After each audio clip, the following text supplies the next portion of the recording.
साल 1947 बंटवारा हुआ, दो मुल्क बने, भारत और पाकिस्तान। तमाम जो रिफ्यूजी थे जो भारत में आए, एक तो दर्द उस समय था, एक दर्द अब भी है। पहला दर्द उस समय के माहौल ने दिया, हालात बदले, अपना घर बार छोड़कर बीवी बच्चों मवेशियों साथ लोगों ने पलायन कर दिया। कई लोगों की जान चली गई और फिर वो यहां पे आ गई। जम्मू कश्मीर की बात कर रहा हूं, बेस्ट पाकिस्तानी रिफ्यूजी। दर्द कम नहीं हुआ है, साल बीतते गए, कोई अधिकार नहीं मिला सिवाय सेंट्रल गवर्नमेंट के जॉब में, लेकिन सत्ता बदलती गई, सुनवाई नहीं हुई।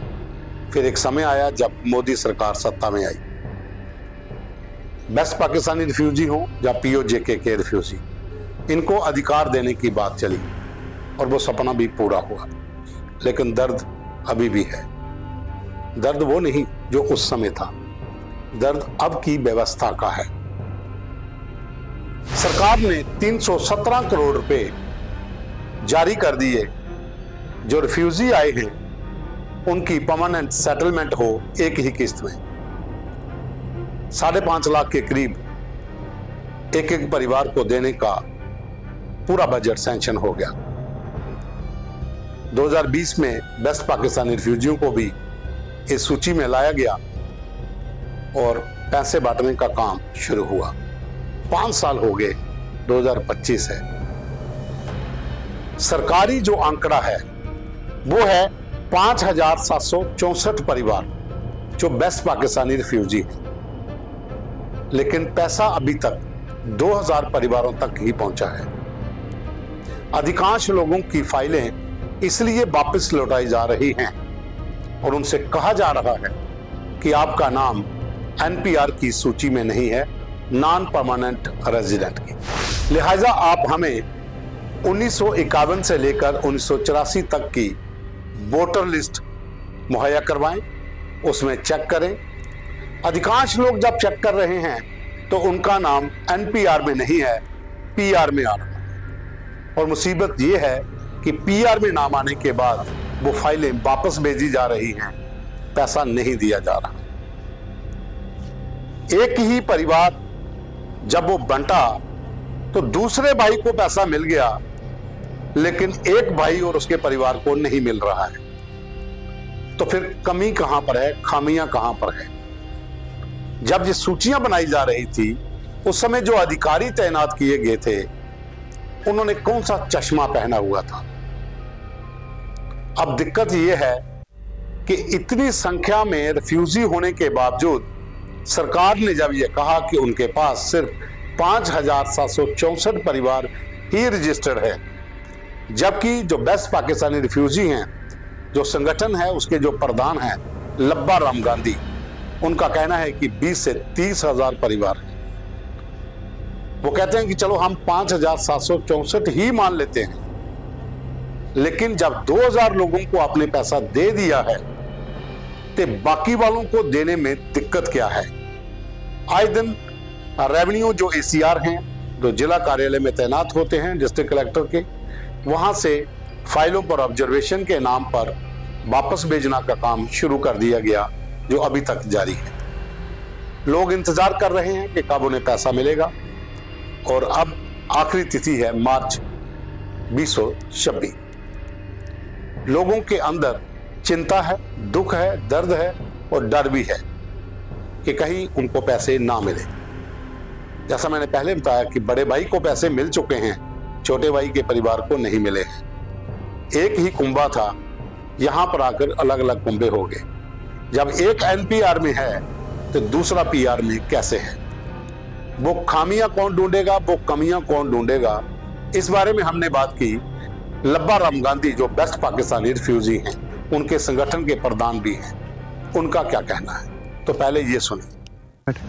पवन जी, गवर्नमेंट की तरफ से 5,764 फैमिली का इन्होंने एक नाम दिया था कि WPR की जो फैमिली है वो 5,764 हैं, लेकिन पिछले 4 सालों में अभी तक इन्होंने तकरीबन 2000 फैमिली को ही कंपनसेट किया है। बाकी सारे के सारे जो हैं वो दफ्तरों के चक्कर काट रहे हैं। बड़ी अफसोस की बात है कि ना तो फील्ड में कोई स्टाफ जो है वो कोई काम कर रहा है, ना ही जहां डीसी ऑफिस में कोई इसकी ओर तवज्जो दे रहा है।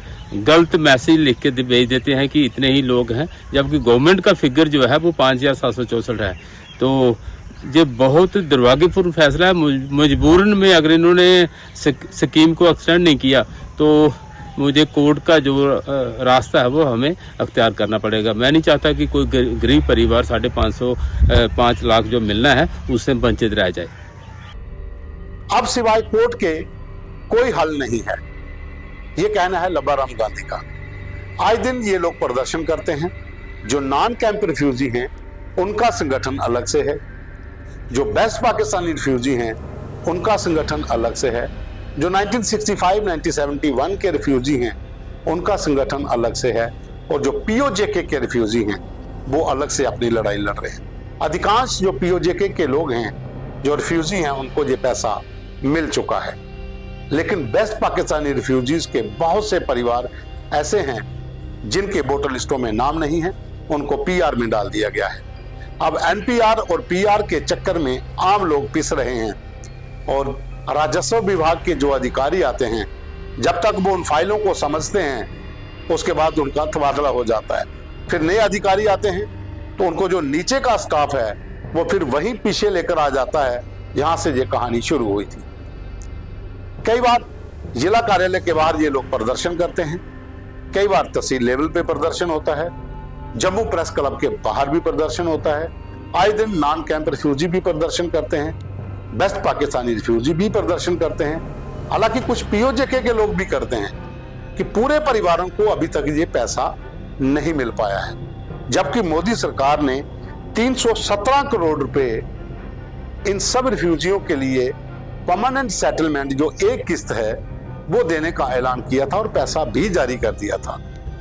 लेकिन आखिर वजह क्या है कि 5 सालों में अभी तक इन लोगों को यूं ही चक्कर लगवाए जा रहे हैं। कुछ लोगों को पैसे मिल चुके हैं, कुछ लोग जो हैं वो इंतजार में हैं। अब जितना भी इलाका है, वो चाहे अखनूर का हो, आरसपुरा का हो, सांबा का हो, कठुआ का हो, या फिर कुछ लोग जो उधमपुर में चले गए, कुछ लोग जो सुंदरबनी में चले गए, कुछ लोग जो रजौरी पुंछ में या जम्मू शहर में सेटल हो गए। पहले तो इनको इकट्ठा करना बड़ा मुश्किल है, फिर जब सूचियों के हिसाब से इनको इकट्ठा किया जाता है तो पता चलता है कि बहुत से लोग जो हैं वो एनपीआर में जो पंजाबी थे, जिन्होंने अपने नाम इसमें डलवाए किसी भी तरीके से, मिली भगत से या कैसे भी, वो पैसा भी ले चुके हैं। ये चिंता है कि जो लोग एनपीआर में पंजाब से थे वो भी पैसा ले गए, लेकिन यहां पर जो लोग रहे हैं, जो रहने वाले यहां पर हैं, स्ट्रगल कर रहे हैं, वो लोग अभी तरस रहे हैं। उनको पैसे का इंतजार है कि उनको किस्त नहीं मिली है। आप परगवाल जाइए, आपको गढ़खाल में कैंप मिलेगा, वहां पर लोग हैं। आप खौर जाइए, वहां पर कैंप है, वहां पर लोग हैं। आप चौकी चौरा मैरा मांद्रा जाइए, वहां पर कैंप हैं, वहां पर लोग हैं। आप हीरानगर चले जाइए, आप कठुआ के किसी भी बॉर्डर बेल्ट में चले जाइए, इन तमाम इलाकों में, विजयपुर में है, सांबा में है, वो लोग जो हैं वो लब्बा राम गांधी के साथ साथ तो चल रहे हैं, लेकिन उन्हें इंसाफ अभी तक नहीं मिल पाया है। कई बार ये मामला चुनावों के समय सुर्खियों में रहा। भारतीय जनता पार्टी ने बेस्ट पाकिस्तानी रिफ्यूजियों को हक देने का जो वायदा किया था, उनके अनुसार डोमिसाइल भी बढ़ना शुरू हो गए। अब वो स्टेट में नौकरी भी कर सकते हैं। लेकिन सवाल ये है कि जो लोग अपना घर बार छोड़ कर आए थे, वो दंश जो है बंटवारे का अभी तक दर्द जो है वो झेल रहे हैं। आखिर जब पैसा सबको दिया जा रहा है तो फिर इतनी संख्या में परिवारों को इग्नोर क्यों किया जा रहा है?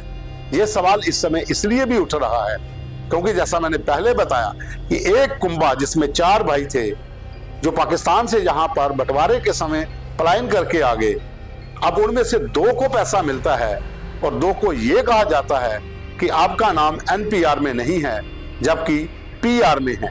नॉन परमानेंट रेजिडेंट जो लिस्ट है उसमें उनका नाम नहीं, जो परमानेंट रेजिडेंट की लिस्ट है उसमें उनका नाम है। तो खामियां जो हैं वो कौन ढूंढेगा? इन लोगों की आखिर कौन सुनेगा? राजस्व विभाग में आए दिन लब्बाराम गांधी या उनकी टीम के लोग चक्कर तो लगाते हैं, लेकिन अधिकारियों के तबादले होने के बाद फिर कहानी वहीं से शुरू होती है जहां से शुरुआत हुई थी और अभी तक नतीजा शून्य है।